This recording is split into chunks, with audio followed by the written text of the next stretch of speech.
Hello, everyone. Okay, let me start this off.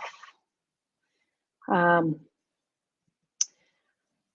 think we have this going. I'm seeing comments. It says we're live. Okay, we've got a new platform. Well, not a new platform, a new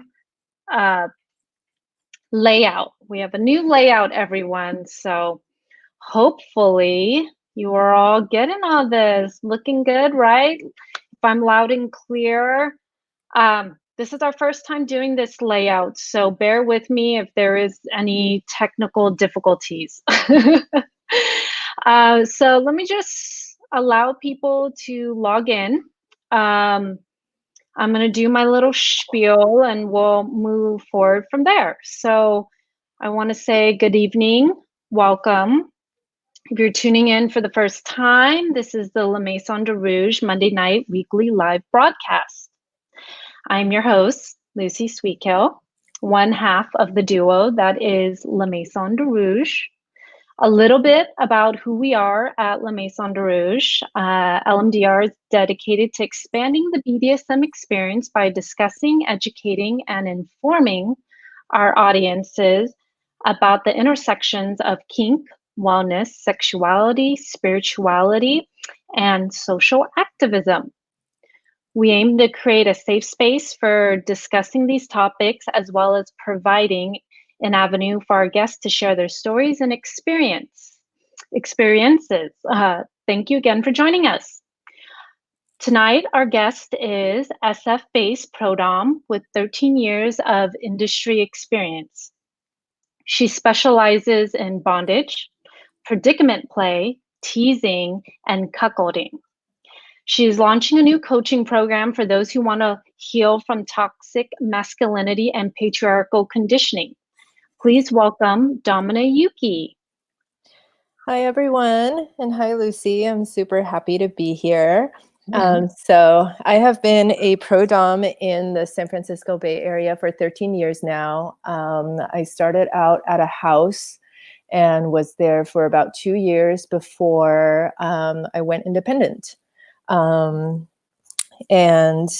currently in my practice, I enjoy doing all the things that Lucy mentioned. I also do a lot of coaching and education with individuals as well as couples who want to learn more about what their kinks are and how to safely explore them.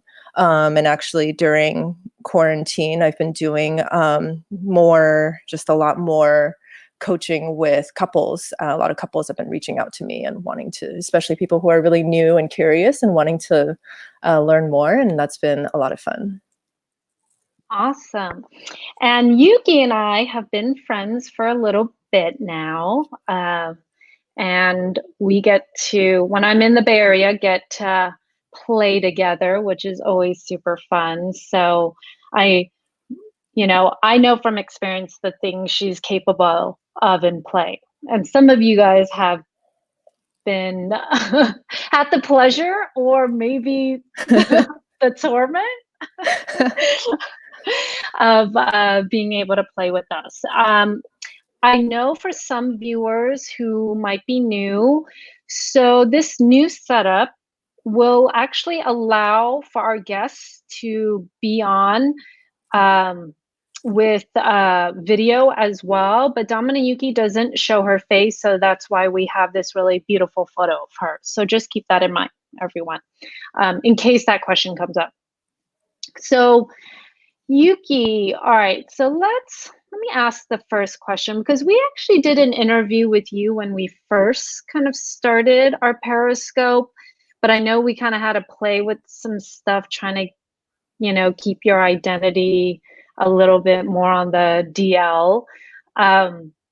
So I'm just going to ask the basic question of how did you come about, being a pro-dom before we move into where you are now? So how did that even start? How did that even happen for you? So I think my curiosity started when I was a I don't know, it's hard to say. It started when I was 16, 17. I was really exploring kind of different facets of my identity. I had a huge interest in fashion. And I remember being at a Tower Records, if you guys remember that store. Um, yeah, I remember being at a Tower Records and I saw a book about just a photo book from photos from torture garden parties. And it Interesting. totally just blew my mind. And I was so fascinated and drawn to the different kind of things that people were wearing and the ways that they were expressing themselves. And it was just kind of through a little bit of online exploration, I sort of started to learn more. And I actually, when I went off to college to art school for fashion design, I started doing sensual massage. So that was like my first foray into sex work. And I had a client, a regular, who also saw DOMs. And so he took me to see one. Wow. Yeah, he took me, I observed while she dominated him. He introduced me to, I guess, an organization. I can't really remember the details, but it was like, like these play parties for men who were into Asian DOMs, basically. So I did a little, I think I went to like one or two of them, not that many, and I did a little bit of exploration there. I had no idea what I was doing. But it was a really interesting kind of dipping my toe into the whole thing. Yeah. And I never, and after that, I just remembered really wanting to find someone to train me. It wasn't something I just wanted to just try to do on my own, and I wasn't able to find that. And so I put it on the back burner for a few years. And then I actually saw, years later, I saw a Craigslist ad for basically to work in a house. And Yeah. that was, yeah, that was when I really just dove in. Was it okay? Was it Craigslist or was it Backpage It for was you? Craigslist. Got it. Yeah. It's interesting because Dia and I have very similar story, and I think she found her ad on Craigslist, and I actually found my ad of the same house on Backpage. Oh, wow. Yeah, somehow I came across Backpage, and I don't remember how. I guess I had been digging deep and found it there, but yeah, so Craigslist was well, there you go. That's I feel like how a lot of people started was an ad on Craigslist. Yeah. What are we going to do now without all of that? I know. How does that even work now, right? Interesting. So now it's 13 years, Hmm. and there's obviously been a lot of evolution in your career. Um, Tell us about this new this kind of new space you're in around coaching because you and I personally have talked a lot about it. Hmm. So, kind of inform our audience about that. So a lot of it really just started with my own kind of personal experience and my own desire to heal from my previous, just from my upbringing, the way that I was socialized and conditioned by my family, by the culture at large. When I started doming, been, I've always been a pretty dominant person, but I also, am socialized a woman. And so I've struggled for a long time with asserting my boundaries, with being able to center my own desires and my own pleasure. Um, and I was definitely struggling with that when I first started doming. I would say that for the first few years, I was more in the realm of a service top. And there were definitely situations where I got into where my boundaries were crossed. I didn't know how to assert them. And it was something that I learned over time. And it's just such an important thing to be able to do. And I have personal experience of how damaging it is to not be able to assert your boundaries, to have them be crossed, to, deal with feeling guilty or selfish for centering my own desires and my own pleasure, not just in doming, but in my own personal sexual experiences. And I feel pretty strongly about, wanting to help others on their journey with this. Yeah. Um, I completely agree with you. I think many of us have gone who, especially who started at a house, have had that very similar experience, right? Like maybe naturally dominant, but then doing a lot of service topping because you don't know. You're Yeah. learning, and so you're open. And maybe not getting in extreme positions of where boundaries were, at least in my experience, I didn't really have experience where someone like where I laid down a boundary and someone crossed it. It was more about I didn't realize there was a boundary there because I didn't realize what questions and what things to ask myself. Right, totally. Or just kind of freezing in that moment and Yeah, not knowing, or maybe knowing, like for me, knowing that's a boundary, but not feeling comfortable and safe in stating that and enforcing it. Yeah. yeah, And then when I say centering desires, I don't mean cis men, right? I'm yeah, talking about everybody else. Cis men have spent a millennia centering their desires. very true. Yeah. And that needs to change.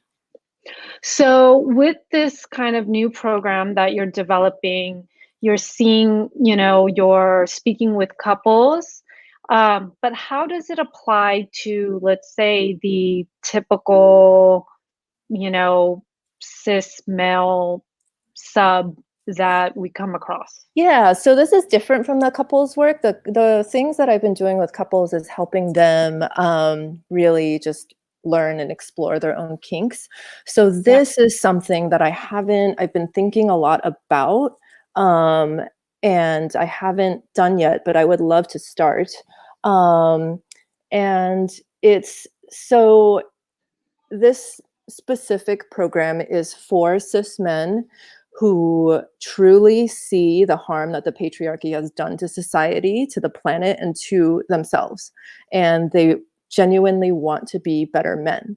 This mm, isn't for the subs who fetishize female supremacy. And it's also not like a beta cuck thing. Like, I don't think men are losers.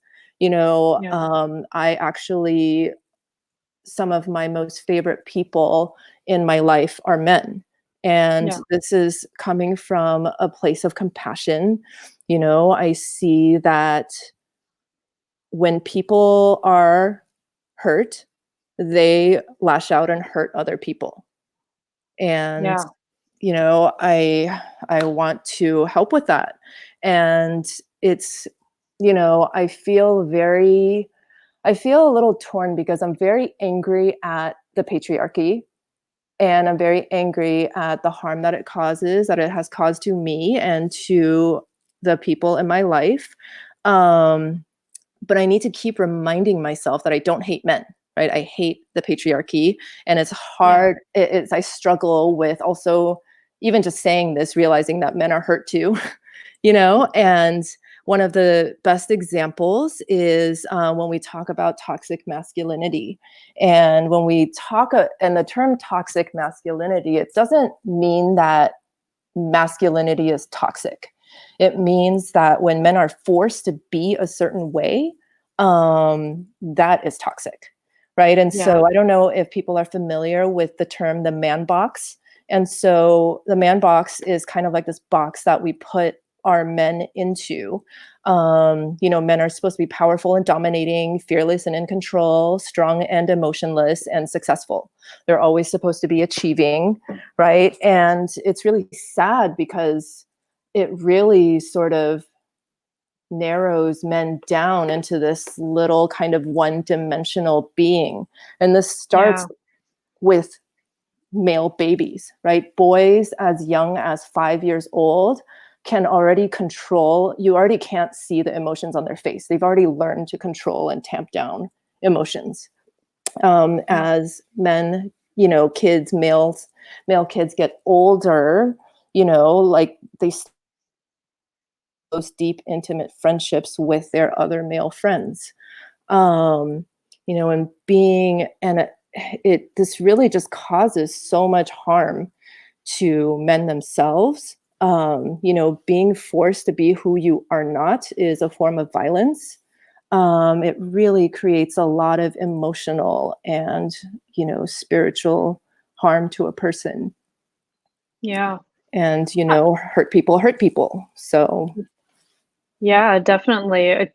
Um, for those watching right now who are cis men, feel free to post a comment if this connects with you about, some of these behaviors or expectations you've learned, um, or maybe taught by society, taught by family members of how you're supposed to be, and how alienating it can be if you don't fit that mold. right. And so it doesn't matter what gender you are and how you identify. At the end of the day, we are human, and Hmm. humans are social creatures. We need community and we need connection. And there's a big epidemic of loneliness with men because, they don't know how to have those deep emotional relationships unless they are in a romantic relationship, which, Yeah, it's not possible maybe for somebody to always be in that kind of relationship. So a lot of the work that I want to do is to help men get in touch with their feelings, to feel okay with having feelings, to kind of learn about the nuances of their emotions besides just like happy and sad and mad. There's like a lot of feelings. Go beneath the surface to get to the true feelings and the true needs, and how to express that to the people in your life so that you can have more fulfilling relationships, and to just be more connected to their bodies.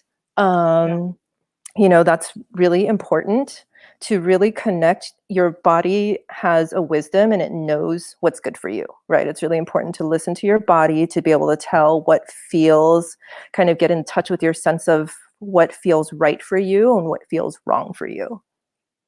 yeah, definitely. I think I mean, you're saying some very powerful things, Yuki. And it seems like there are a lot of people who, this resonates with them. So what, I know that you're still kind of coming up with this program, Mhm. but what do you see it will entail? What are Yeah. some aspects of it? Yeah. So like I said, just a lot of just learning about your own emotions, getting more in your body, giving yourself more permission to feel, right? And to feel deeply. Um, and another aspect of the work is to take on more labor that has historically been considered feminine labor, right? And so feminized labor is not seen as valuable, and women are not financially compensated for doing that labor. Yeah, And so examples of that is caretaking, right? Taking care of the people around you, building community, like reaching out to friends when it's their birthday, or like trying to, create time to have fun together, creating a nice home environment with comforts, with good food. A lot of times, like say a married couple, right? The women now also work, so we work all day and then we go home and we do all of this unpaid labor. yeah, And it's really unfair. It's really unfair. We don't have time to thrive because we have to spend our time doing all of these things. So also working with men on building up those skills, right? Those skills that maybe they had an interest in as a kid, but were bullied or talked out of it because it was considered feminine, right? And they didn't want to be seen as a sissy or seen as gay, right? There's also a lot of homophobia in all of this too. Um, and so teaching men to shoulder that burden, right? Like learning how to cook a few dishes. I love cooking. I'm actually a certified natural chef, and holistic nutritionist. So I have some history around food and eating well. Learning how to prepare a few dishes, learning about proper grooming and hygiene. I was actually quite shocked when I first started doing sex work and realizing just how bad male hygiene is. And the bar for men and women are completely different, right? If you Oh, think about, if you look at mhm. tabloids in the news, like women are always being scrutinized for their body, right? They have to be thin, they have to have big boobs, a big butt, right? Be really fit. They have to look a certain way. And then I don't know if you remember, but a few years ago, this like dad bod was trending and being glorified, like men with big beer bellies. You would never see that with women, right? Yeah, Right, glorifying and celebrating our bellies or cellulite or yeah. whatever. Hmm. Yeah. And then just like the experience that you had recently with your nails, right? Yeah. Somebody criticizing that you didn't have, I don't know, well manicured nails during My a nails, pandemic. yeah, well, I've seen photos of you with your nails done, and I was just surprised that your nails were, like this whole thing, like it would be nice if you did them. And I was just like, are you fucking kidding me? Yeah. Yeah, it's very yeah. So, the bar is in completely different places. There's another really big part of the coaching, which is sex education. Yeah, Our culture it's so focused on penis-centered sex. And a lot of the original sex research was all done around men and male sexuality. There is not a lot of information about female sexuality at all. And, even like the very well-intending subs that I encounter, they have no idea either. I commonly hear things like, female pleasure is so important to me, I will eat your pussy all day long. And I was about to say yeah, that. yeah. And honestly, female pleasure isn't about eating pussy. Not every person with a pussy likes to have their pussy stimulated. For example, me. The more that somebody touches my genitals, the more it's just so sensitive. I don't even like being touched, right? What feels good to me is the idea of it being touched. I want Yeah, to feel a hand hovering next to my yeah, pussy, right? Or on top of, like grazing, right? And I didn't know that about myself. And I didn't know that yeah, that was normal until just like even a few years ago. And it's, I'm turning 40 this year. It shouldn't have taken me this long to oh, know that about my own body, but oh here we my are, God. right? Yeah. Yeah. I can't, but yeah, that is something that sex education part of all the, just the medical information about sex Yeah. is so skewed towards the male, genitalia. Right. Like we have, anything that happens with a dick can be fixed, Right. right? But God So forbid. yeah. So, the clitoris, it's not inside the vagina, right? Yeah. So, men who have sex with women, right? I want you to imagine if this whole life that you've had of having sex, your penis was never touched.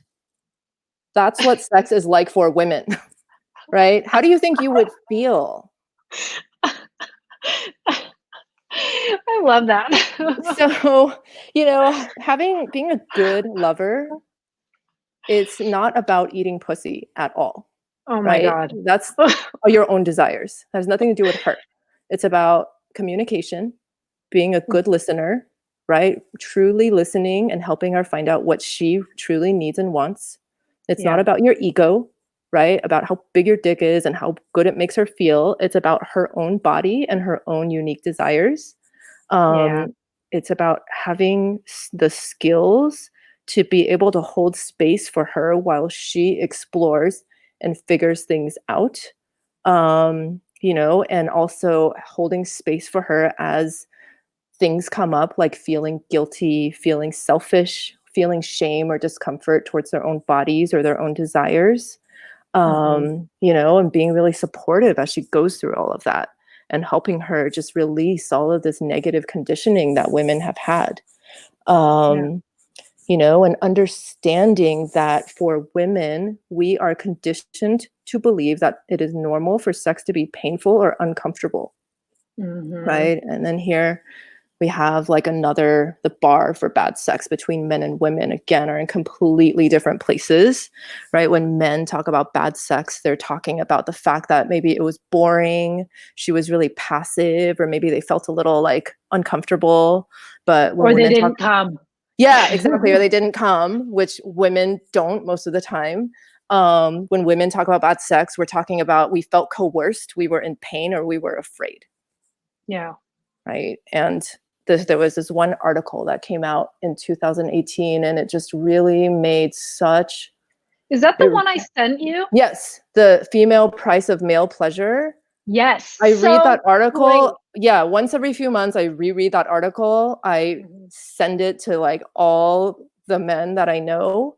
It's such a good article. I highly recommend everyone Let me Google this. see. Here, I'm going to put it in the chat. Of male. Yeah, I just need to find the exact. Because it was on the week. Yeah. All right, I got it. And it's on Yeah. the La Maison de Rouge. So I'm just going to put this in the comments for people to check out. I might just create another banner just for that. Yeah. So for the men who want to do better, start by reading this article. It's Yeah. a great place to start. There we And go. you don't know what you don't know. So be kind with yourself, right? Be kind to yourself as you are learning and exploring these things. It's not easy. And you weren't taught these things. Yeah. But, if you have no excuse to not do better. I so agree. It's about awareness. It's not blaming you for not Right. knowing, but the moment you start to know like something's up, like I think all of us, right? We should strive to be better. Like even after this pandemic, what we're learning about society and how we treat people, rich versus poor, Right. we should want to go back to better, not what we were. Right, like calling all the essential worker heroes, but they're getting paid shit. Yeah. Or And I think, even not wanting to vote to raise the minimum wage for people who do this kind of work.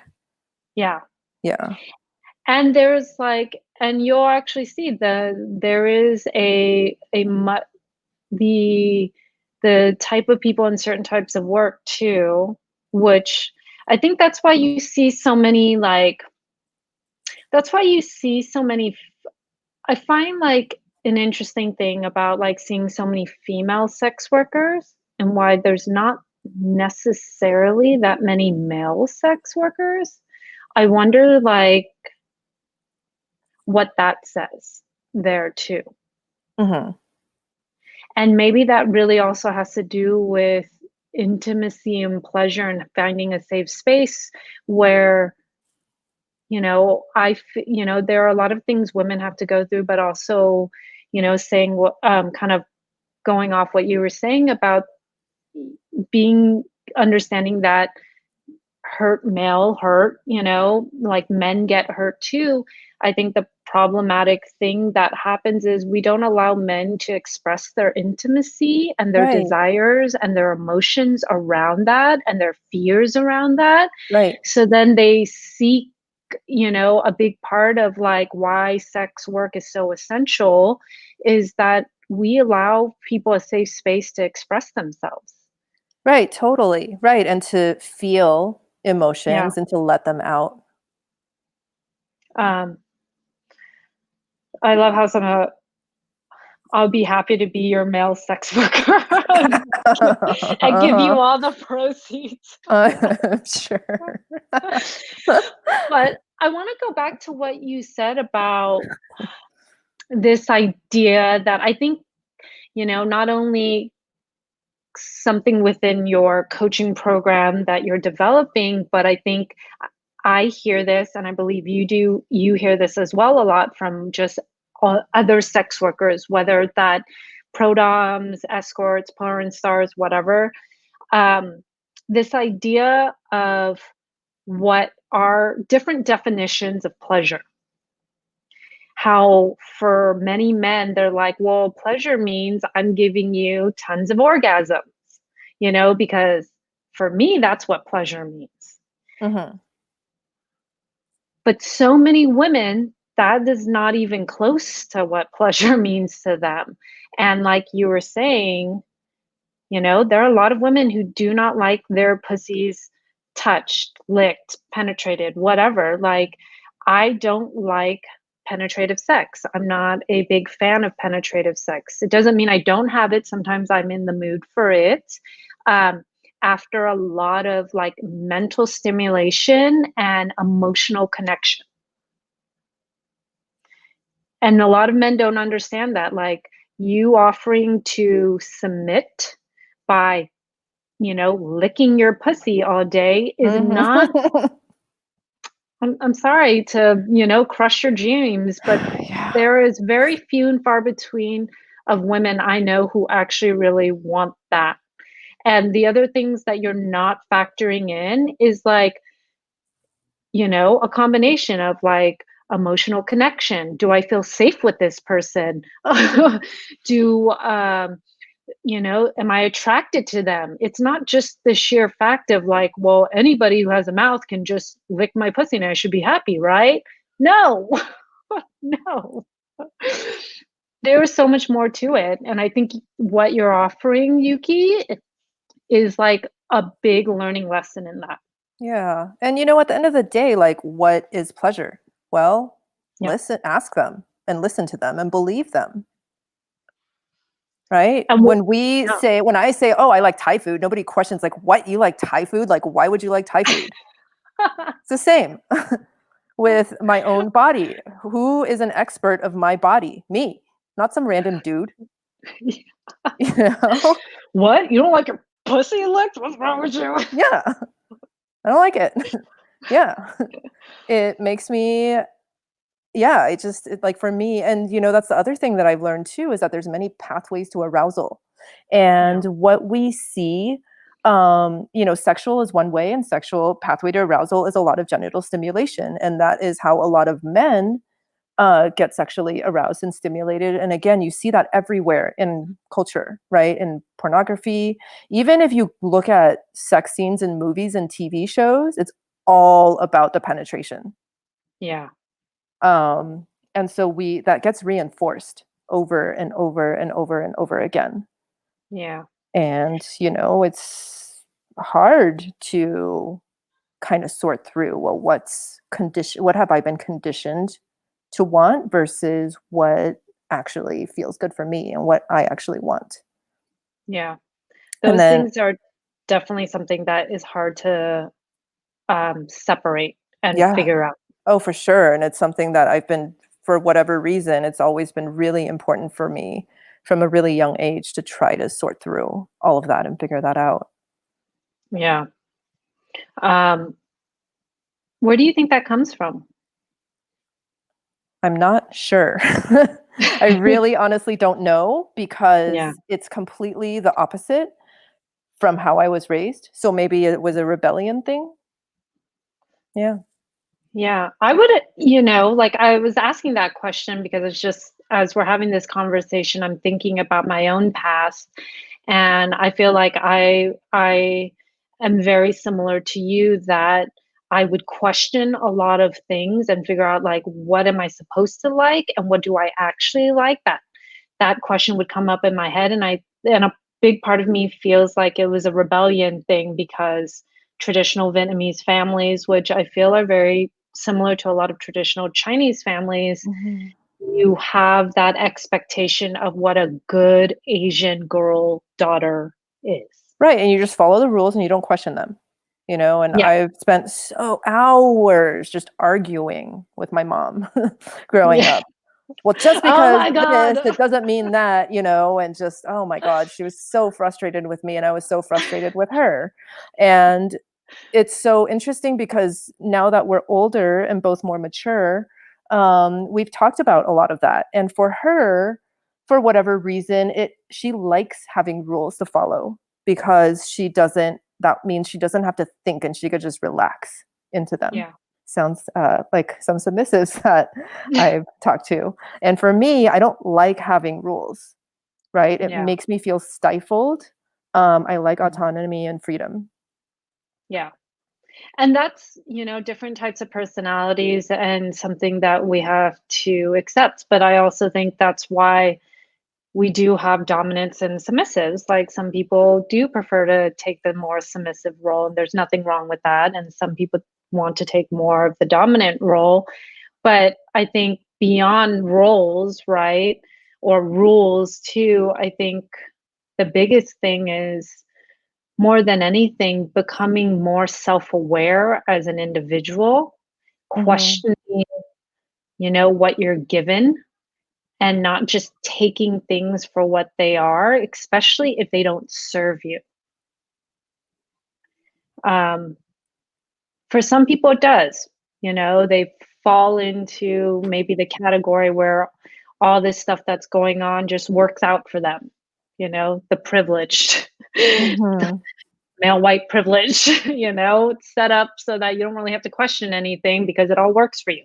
Right. But for many of us who don't get that privilege, I think it's so important that we question these things because that's how we're going to grow and get to a place where we're happy for ourselves and not just accepting what's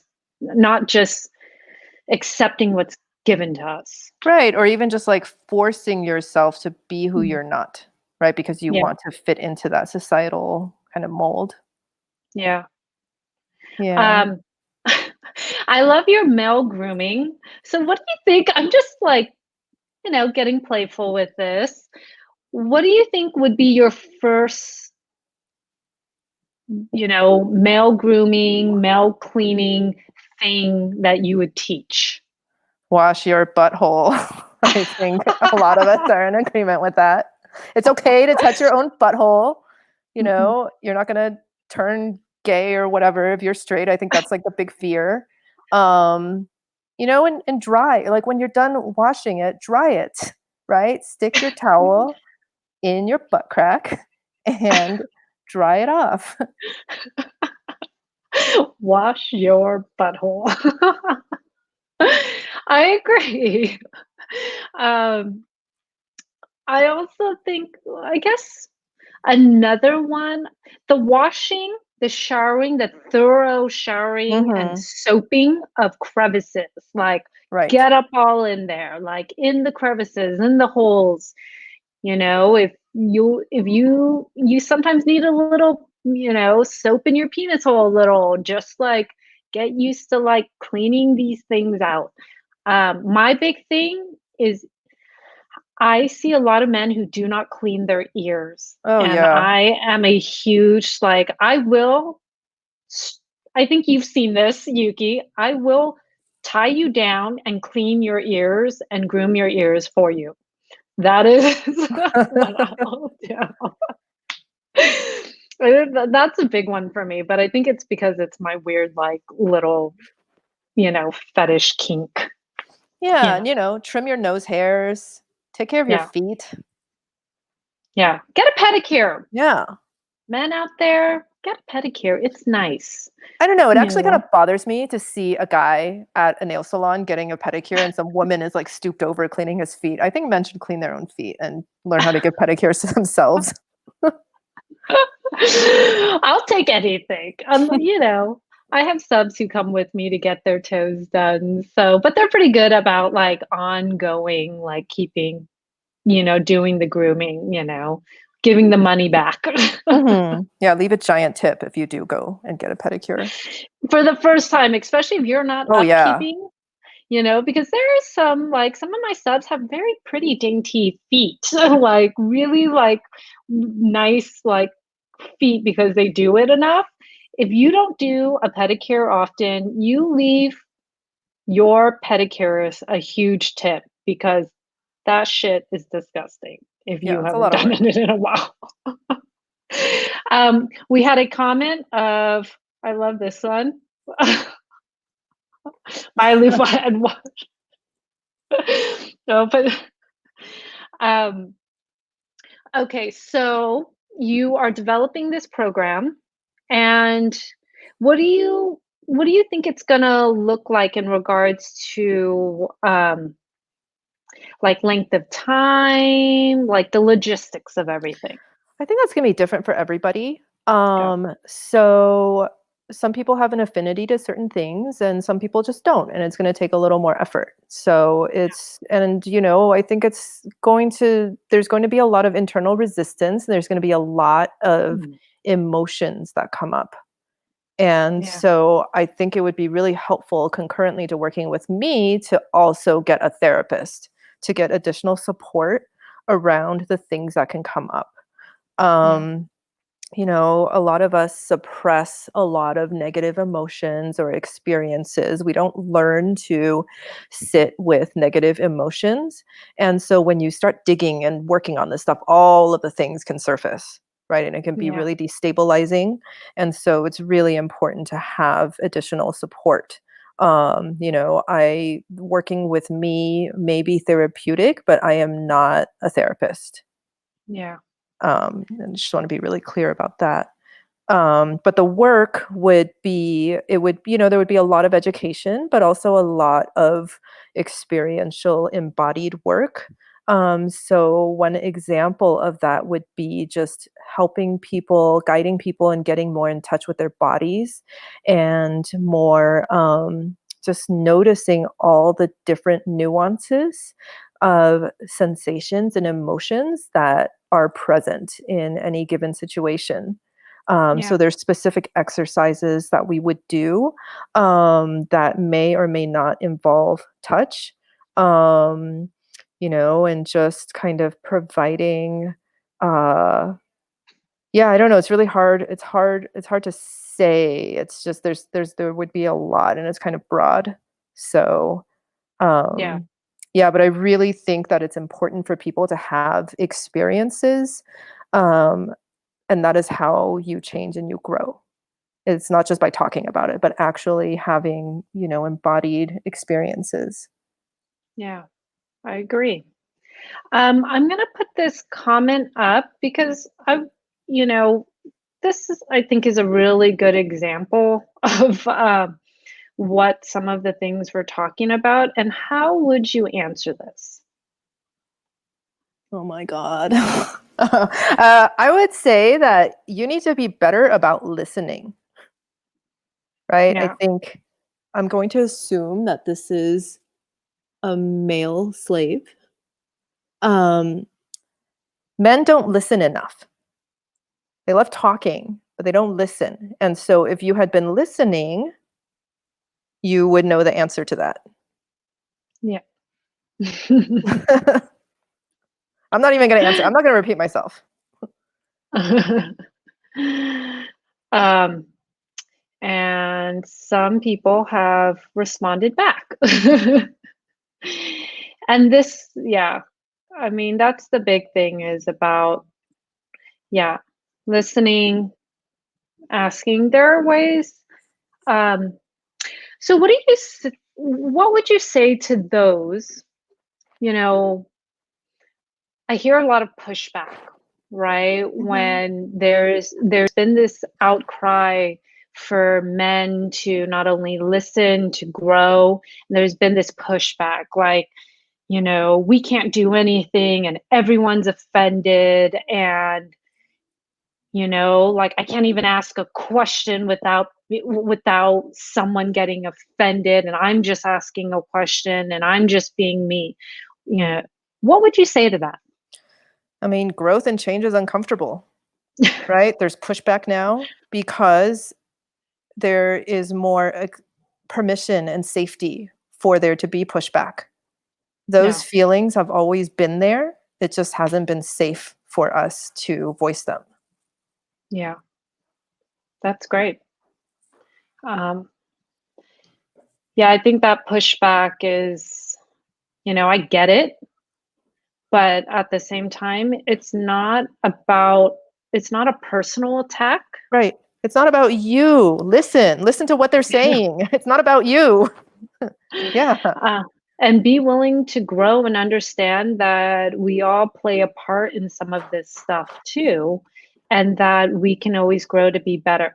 I think anytime someone has some sort of criticism, somebody's reaction is because they need to do a lot more self-reflection Mhm. and Right. understand that they're reacting that way because it most probably is touching something that they know is a part of them too, that Right. And maybe they need so to recognize. right, and so helping that person access the deeper feelings. What is coming Yeah, up for you? How does it make you feel? You know, are there any unmet needs that come up when you're yeah, feeling the anger or the pushback? totally. Um, I want to open up for questions just in regards to you, Domina Yuki. If anybody has questions about Domina Yuki, her work, kind of her new coaching program that she's developing, or even questions pertaining to this current topic, as if you are a, you know, cis male out there who's watching and listening and want to ask a question, this is a safe space to ask so that we can actually answer it for you. Um, and, so feel free to ask questions. I will highlight them so they'll show up on the fuller screen. But hopefully, all right. Someone asks, do you ever visit Salt Lake? I have not, and if I do, it won't be for a while. I'm Well, now, probably, yeah, not going to travel, fly until there is a vaccine. I have this question. Any sessions with emotional crying, not physical crying, like men's emotional release? I'm not sure what that do you mean like do I do sessions like that or have I had sessions like that? Yes and yes. Um, and then we had this question. Hmm. Do you have any particular spiritual literature that have helped you in your growth? Um I am actually not a very spiritual person. Um so no. My mom is deeply spiritual and she has been involved in her spirituality for over 20 years and um she's shared a lot with me of the things that she's learned and her insights, and I know that she really likes the author that you like, Lucy, Thich Nhat Hanh. I don't Yeah, know how to say Thich his Nhat name. Hanh. Yeah. Yeah. Well, what is some literature that you recommend, um, you know, some people to look at, in So regards to what you've been talking about? If you want, you can either type it into the chat and I can put it as a hmm, banner, or you can just say it, whatever is easier. so there's a book about sexuality, and it's for geared towards um, cis women mostly, but I think anyone who wants to be sexual with cis women can benefit from reading it. Um, What's it called? it Come As You Are by Emily Nagoski. It's actually helpful for everyone because she shares a lot of just Here. more recent sexual research. I learned Cool. so many things that I didn't know. All right. And I am then, to add that now. There we go. I Is this really, it? uh, It's on the bottom. yes, yes. Cool. Yeah, it's an excellent book. I also really recommend everyone follow Remaking Manhood on Twitter, and going to visit his website. He has a lot of really great articles about masculinity. Yeah. We actually have some his little books at our space too. Mhm. I did get this question. Well, it depends. If they, I definitely in my sexual experiences, I have definitely encountered when a man says like I want to make you feel good, it's there's two different kinds of men. One type of man wants to make you feel good for their own ego. The other type of man wants to make you feel good because they truly want you to experience pleasure. So, it really just depends on what kind of man they are, right? The ones that truly want me to feel good, they listen to what I have to say about my own body and they respect it. Yeah. We had, yeah, because I guess that comment was based on this one, which is have had issues telling partner. And this is kind of what we're talking about. This is learned behavior, even as Mhm. with females, right? Like, this Yeah. is what I'm supposed to do. And if a man doesn't like these things, there must be a problem. Right. But I've heard a lot of men say that. It's very, very common for men to not like that, right? Either Oh, it's too yeah. overstimulating or maybe she's not doing it right or whatever. And I think at the end of the day, people are very self-centered, right? Yeah. And like, oh, he's not getting an erection or he doesn't like this. It must be because I'm not doing it right or I'm not attractive, Yeah. right? And also, you have to think about the way that women are socialized, right? We are socialized from birth that our value comes from how attractive we are, Yeah. right? And so in sex, women are gain their sexual satisfaction from the fact that their male partners are satisfied, not because we are ourselves satisfied.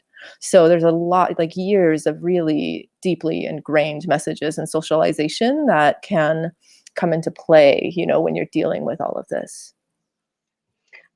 Someone asked this, any plans on writing your own book? I'm a horrible writer. I can even barely write tweets sometimes. I've been Ghostwriter. I know. I've been thinking about doing a blog for years and, still no blog. Yeah. So not at this Uh, time. Someone has asked this. Have either of you personally experienced increased discrimination during COVID-19 nightmare? Think just as being Asian. Mhm. Um, I haven't, because I haven't been out, so I don't know. And I've been out here and there, and I have not either, thankfully. I feel very fortunate. Yeah. So, I mean, but you living in the Bay Area and it being very Asian centric Mhm. there, I think it becomes a little more difficult. Um, for all of you out there, if you look below, look at this new scrolly thing we have. Isn't this awesome? I could just do that. We've been putting information on here, but this is actually Domina Yuki's website, Twitter handle, and her stars AVN or AVN stars or whatever we want to call it, her fan site. So just for you guys to have. So that's what we've been scrolling on. I am really loving this platform and I'm like this new layout. And so I thank you, Yuki, for being the That's first one awesome. and Yeah. clicking on earlier so we can like do all this stuff. Um, if there are any more questions, people, feel free to ask them. We have room for most probably like one or two questions. Yuki, is there any final thoughts that you would like to say? Yeah, well, actually, this is about my AVN stars. So historically, I had an OnlyFans. I still have one, but I kind of switched over to AVN stars. I like the platform a lot better. And I've have mostly posted photos and videos of from sessions or like selfies and things like that. But I'm kind of thinking of expanding it more into a lifestyle thing where I post like different recipes or different kinds of tips, in addition to all the other things that I am already posting. Just different kinds of exercises and getting people to be more embodied or learn self-regulation techniques, answer people's questions that they have around sexuality or their own bodies or like how to communicate. So yeah, I'm really thinking about expanding that into I all think of these. that's I think that's a wonderful idea. I've been doing something very similar on mine.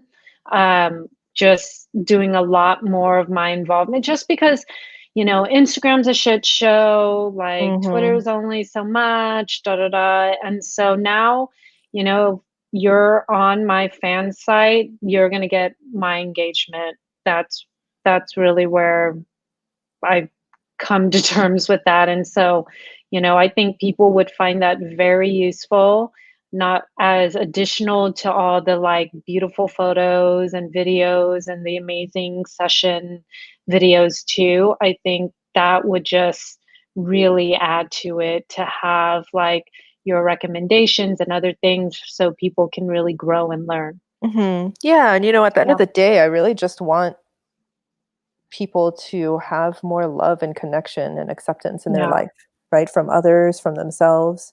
Yeah, and I really want to help people be able to access that. Awesome. Great. Is there anything else you want to add before I close up? Because we don't have any additional questions. No, all So good.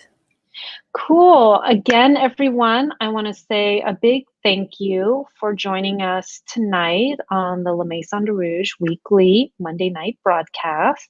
I want to thank our guest, Domina Yuki, for joining us and for giving us such amazing information. And I can't wait until your program is fully developed. For those of you who still want to be coached, I know Yuki offers, texting, Skype, and all those things too. So feel free to reach out to her about that. And this will be our new layout, you all. So hopefully you loved it. I think it's gorgeous and beautiful. So thank you again, and we will see you next week. Yeah, and thank you Have a so good much for night. having me. Yeah, have a Yeah. good Okay. night. Bye.